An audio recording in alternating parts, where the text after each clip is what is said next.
A definição de débito técnico é quando a gente escolhe soluções que no momento são simples e rápidas de serem implementadas, só que elas vão vir com um custo futuro. Por isso a analogia com um débito, né, com uma dívida. A gente vai escolher algo que vai nos dar bastante velocidade agora, só que vai nos atrasar lá na frente. Se popularizou uma frase, uma chamada muito boa para botar no título de YouTube, que é: todo código é débito técnico. E a gente vai explorar o que está por trás desse conceito, né? Num mundo que a IA faz cada vez mais código, e cada vez mais código que tem débito técnico, pô, a gente precisa explorar esse conceito e tentar fazer tirar um pouco de sentido disso daqui, né? Por que isso daqui acontece? Antes de ir pro vídeo, eu vou rapidamente falar do patrocínio de hoje, que é a Abacus AI. A gente vai, inclusive, falar de IA nesse vídeo, né? Não sei como eles deixam eu gravar assim, sem validar nada, mas enfim. Qual que é a pegada da Abacus? Você vai pagar $10 numa subscription, é mais barato do que todas as outras que eu conheço, nenhuma subscription é tão barata quanto essa. Você tem a opção de usar todos os modelos de IA, tá? O ChatGPT 5, por exemplo, que com o Thinking aqui, que é pago, Claude Sonnet, Gemini 2.5, Grok.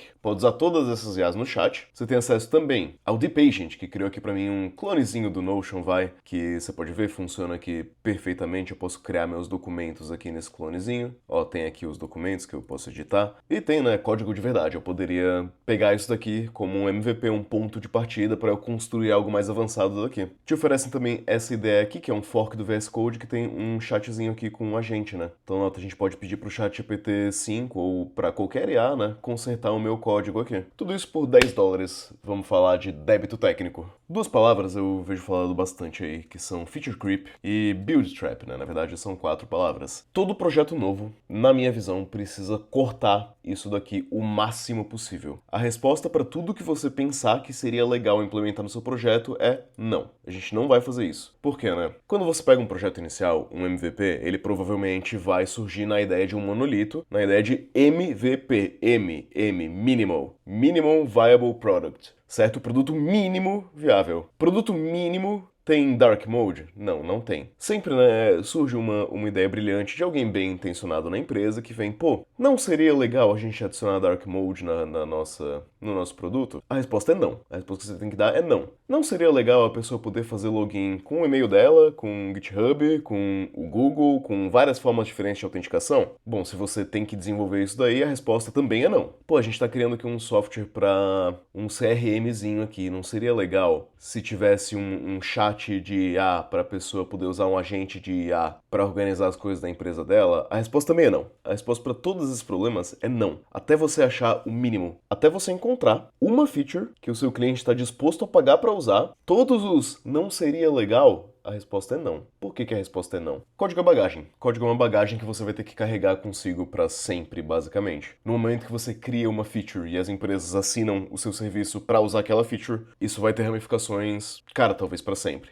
Vai te perseguir por muito tempo. Imagina, né, se você deu a possibilidade de alguém criar uma conta com o e-mail e um password, e agora você quer tirar essa possibilidade para simplificar o seu processo de login. Vai ser chato, vai ser bem chato. Tudo que você cria é complexidade adicional, né? Por exemplo, você vai ter aqui que um monolito ele funciona até ele não funcionar mais. Quando você tem, né, duas pessoas desenvolvendo, cuspindo código à torta e direito num monolito, arquivos de 20 mil linhas de PHP, tá tudo certo, tá tudo funcionando. Agora vai chegar num momento, conforme a sua empresa escala, que esse código meio go horse que você fez, certo, para entregar feature atrás de feature atrás de feature, da maneira mais rápida possível, em que o usuário era o QA e a IA era o revisor e escritor de código, em algum momento você vai travar. Em algum momento vai ser muito difícil fazer uma feature nova. Em algum momento, né, se a sua empresa crescer, você vai ter que quebrar esse monolito em partes menores, porque você não consegue ter 120 desenvolvedores tropeçando um no outro, fazendo o CI/CD ser mais lento, fazendo rollback. Em algum momento, o seu monolito trava. E aí você pode argumentar que se eu cheguei no ponto em que eu tenho 120 pessoas trabalhando no meu monolito, eu cheguei no ponto que eu tenho dinheiro suficiente para refazer essas decisões e consertar tudo que eu fiz de errado até agora. Nisso você está perfeitamente correto.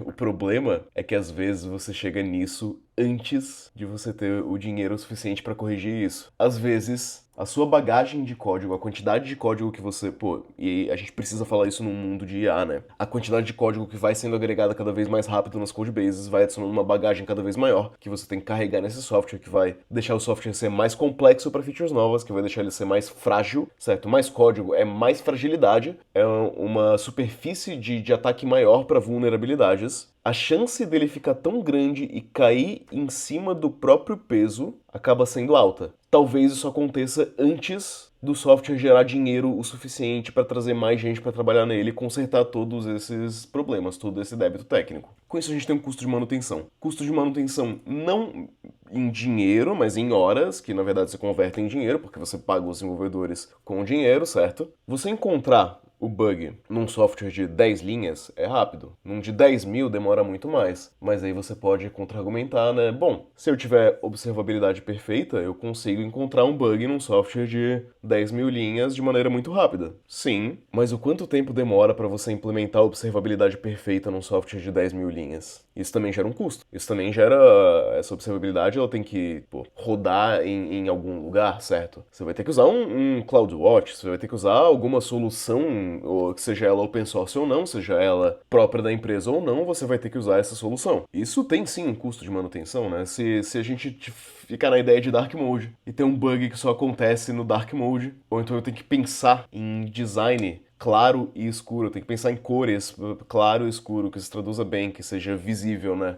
Vai que uma fonte estava hardcoded para ser sempre preta e aí você trocou para dark mode e aí o negócio tá invisível. Como é que é o seu dark mode? Se o dark mode é um simples inverter cores, não vai ficar bonito. Muito se fala hoje em dia, né, de context switching. Quando você abre um Instagram, por exemplo, o seu cérebro muda de contexto do trabalho para um Instagram. Quando você volta a trabalhar, demora ali uns 15 minutos para você voltar a entender o que você estava mexendo, né? Já parou para pensar que, de repente, mais features, mais código, mais softwares, mais serviços são mais contexto? Esse contexto adicional traz consigo uma carga cognitiva elevada que aumenta a quantidade de mudança de contexto, aumenta o context switching aqui. A gente vai mudando de contexto cada vez mais, porque a gente tem mais features e a IA está desenvolvendo features e eu mudo o contexto do escritor de código pela IA, pela correção de código manual minha de repente, para eu criar uma feature muito rápido, testar essa feature muito rápido, subir essa feature, esquecer que eu fiz ela, ir para outra feature e de repente eu nem sei mais direito o que está acontecendo dentro da minha codebase e eu tenho que toda vez reganhar aquele contexto. Se você já trabalhou numa codebase assim, você sabe da loucura que é.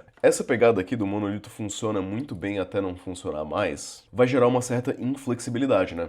Toda solução temporária, ela acaba virando quase que permanente, porque ninguém volta atrás pra corrigir. Sinceramente, você tem, a sua equipe tem um espaço dedicado na sprint, tipo assim, 20% da sprint a gente vai corrigir aquilo que no passado a gente falou que a gente corrigiria no futuro? Claro que não, isso nunca acontece. Vai criando uma inflexibilidade, uma engessada. Se o seu monolito, ele tem 2 meses de vida, para quebrar ele em 2 microserviços é rápido. Se o seu monolito tem 10 anos de vida, pô, você vai demorar um ano inteiro para conseguir quebrar isso em outros microserviços, né? A não ser que ele já tenha sido feito de maneira planejada, de uma maneira modular, para eu conseguir futuramente quebrar ele em microserviços. Agora, será que isso aconteceu? Será que a gente deu a devida atenção a esse futuro que viria? Ou será que a gente só fez feature atrás de feature atrás de feature, construiu, e a gente pensou, bom, quando chegar lá na frente a gente vê, e agora chegou na frente, e a gente tá vendo. Um dos dois casos é verdade, né? Ou a gente se preocupou com fazer um código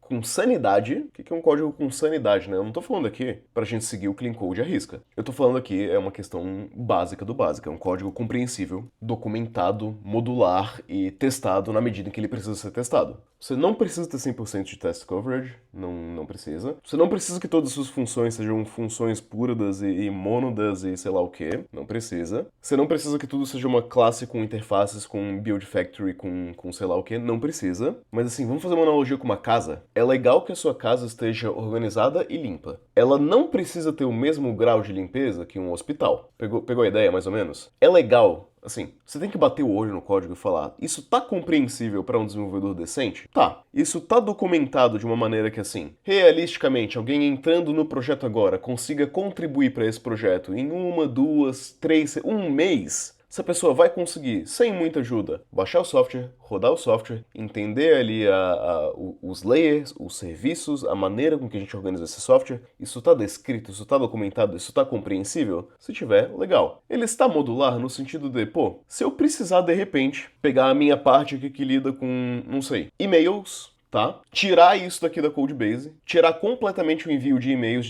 dentro da minha Codebase para rodar isso em outra máquina, isso seria algo realista de se fazer sem ter que reescrever a Codebase inteira? Se sim, ele tá modular de uma maneira legal, certo? O e-mail tem que estar atrás de uma interface, e aí você vai conseguir extrair aquele e-mail para fora da interface, você só escreve um adaptador novo e show de bola, vida que segue. E ele está testado no sentido de, se eu pegar, eu adicionar um júnior nesse projeto, o júnior aleatoriamente fazer um monte de coisa que muda o comportamento que não pode ser mudado nesse software, a build não vai passar? Se a build não passar nesse caso, certo? E não estamos nem falando de ter 100% de teste, né? Eu não sou irrealista nesse sentido. A maioria dos códigos não é 100% testado. Mas, tipo assim, se alguma mudança causaria algum prejuízo financeiro relevante, essa mudança vai ser negada na build, vai ter o xizinho ali no GitHub falando, ó, não dá pra mergear esse código porque esse teste aqui quebrou. Se tiver todas essas coisas que eu falei, ainda existe débito técnico, mas ele é um débito pagável, certo? Ele é um endividamento sustentável. Não é o endividamento do Japão. Você tem aqui algo também chamado custo de oportunidade, que vem com a build trap aqui, feature creep, né? Fazer dark mode pro seu software leva tempo. Se o tempo for 5 minutos e você sabe que isso não vai dar mais trabalho no futuro, beleza, 5 minutos é nada. Agora, isso é uma feature que está agregando valor para os seus clientes, de modo que a gente vai reter mais clientes. Quer dizer, reter mais os clientes ou atrair mais clientes. Se não for, se não tiver agregando valor o suficiente para o cliente, cara, às vezes não vale a pena, às vezes não vale a pena. Se você pensar, a maioria dos softwares tem, assim, tipo 2 ou 3 killer features, né? Features que vai ser o que vai puxar os clientes. Pô, pensei num software bacana, Resend. Pra que você usa Resend? Eu pessoalmente nunca usei, mas eu sei que é, assim, enviar e-mails, né? Legal. Você tem uma codebase com React, Resend, né? Enviar e-mail, legal. Stripe, o que você faz com o Stripe? Recebe pagamentos, né? Óbvio, vai ter outras funcionalidades lá, porque Stripe é um software trilionário agora, mas, pô, eu espero que eu vou conseguir usar para receber pagamentos. Abacate Pays, meus amigos. Qual que é o qual que é o M do MVP? O gateway de pagamentos. Você vai... o pitch deles é 10 linhas de código, você vai adicionar um gateway de pagamentos na sua codebase. Pronto, tá, né? Essa é a feature que traz clientes. Até as features que trazem clientes, tem tudo isso daqui. Tem todos esses custos aqui envolvidos. Mais código é mais dívida, mas pelo menos se trouxer cliente, certo? Essa dívida, ela é sustentável, ela é rentável. Ela é uma dívida boa de se ter. Cara, a entropia, ela é inevitável. Entropia inevitável, entropia inevitável, entropia inevitável. Eu tô pra ver alguma IA que diminui a entropia de uma codebase. Quando essa IA surgir, aí eu começo a ficar apreensivo com relação ao nosso emprego, tá? Enquanto a IA só adiciona entropia, né? O que eu tô falando por entropia? É muito difícil você guiar uma IA para ela simplificar o código, para ela simplificar as features, para ela entender o que está acontecendo, certo? Criar boas abstrações e reduzir a complexidade de uma codebase. É muito fácil para uma IA criar mais features, adicionar mais complexidade e, logicamente, adicionar mais features, tá? Por vezes, adicionar mais valor para o cliente, não vamos negar isso, mas você está adicionando peso na sua bagagem, né? Você tem uma mala de 20 quilos, você vai enchendo ela, vai ficando cheia, cheia, cheia, cheia, cheia. Daqui a pouco ninguém tem coragem de abrir o zíper, que senão vai estourar. Essa entropia, né, causa um drift na documentação com o código. Se você faz código muito rápido, a documentação laga atrás, né? Ela fica atrasada. E aqui a gente aumenta risco. Risco em que sentido? Risco em sentido de SEC, né? De segurança. Quantas dependências você está adicionando para fazer suas features? Essas dependências são todas seguras, será? Não necessariamente só as dependências também, né? Ao adicionar as features, o quanto você está expondo para o mundo externo possivelmente explorar vulnerabilidades. É loucura esse aumento de entropia. Vale a pena aumentar a superfície de contato do seu software e correr mais risco para aquilo que você está pensando em desenvolver? Talvez, talvez não. Quando a gente começa a fazer software, as decisões iniciais elas são imperfeitas porque quase sempre você vai compreender o problema na medida que você está resolvendo ele, tá? Você vai ter feedbacks dos seus clientes, você vai ver que o que você pensava anteriormente talvez não seja verdade, o cenário vai mudar debaixo de você. Então a gente nunca começa um produto com o outlook perfeito de qual é a solução. Se a gente tiver conhecimento perfeito da solução que a gente quer construir, a gente teoricamente conseguiria fazer o código, né, sob medida para ter o mínimo de débito técnico possível. Não é assim que acontece, né? O software ele é algo vivo que vai evoluindo. Conforme algo traz mais dinheiro ou menos dinheiro, a gente vai alocando os recursos de maneira dinâmica. Conforme clientes vão pedindo por coisas novas, a gente vai pivotando o software mais para um lado e mais para o outro. O nosso trabalho, então, é entender quando que a gente pode apostar na mudança futura, certo? Quando que a gente pode pensar, pô, isso aqui eu vou fazer bem modular porque a chance disso mudar é alta e o impacto de eu não conseguir mudar isso no futuro é alto também. E quando que eu posso cravar e falar, não, aqui isso aqui não vai mudar. Isso aqui é o core da empresa, isso aqui não vai mudar. E se mudar, pô, vai ser muito azar. A gente lida com isso da maneira que vier. Eu dou muito exemplo de banco de dados, né? Tipo assim, se você escolheu, a gente vai fazer o nosso banco de dados base aqui, são Postgres, dificilmente você vai mudar, tá? Dificilmente. Geralmente, você não muda esse banco de dados, você adiciona outros, né? Você adiciona um Redis para fazer cache, você adiciona um banco de dados para fazer análise de dados depois, mas raramente você muda o seu banco de dados base ali, né? É uma aposta segura que isso talvez não mude muito. Agora, provedor de e-mail, pô, é uma mudança provável, mudança plausível. Provedor de autenticação, talvez seja uma mudança plausível também. Às vezes não muda, mas pode ser que mude. Gateway de pagamentos, cara, eu já fiz essa mudança algumas vezes em diferentes empresas, tá? É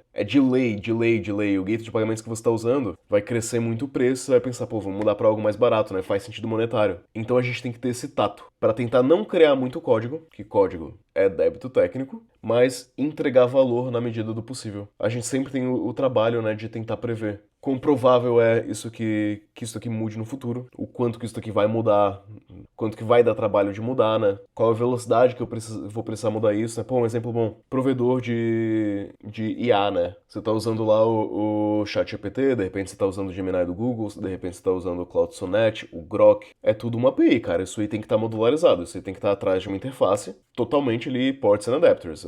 Mudar de um provedor de IA para outro provedor de IA é o trabalho que deve demorar menos de um dia. Se demorar mais que um dia, o seu código tem muito débito técnico. É isso, eu queria levantar só pra gente pensar um pouco sobre esses assuntos, tá? Porque isso é algo que, cara, eu ouvi tantas vezes a frase: não seria legal se o nosso software fizesse isso? E, pô, a minha sincera vontade é falar: não, não seria.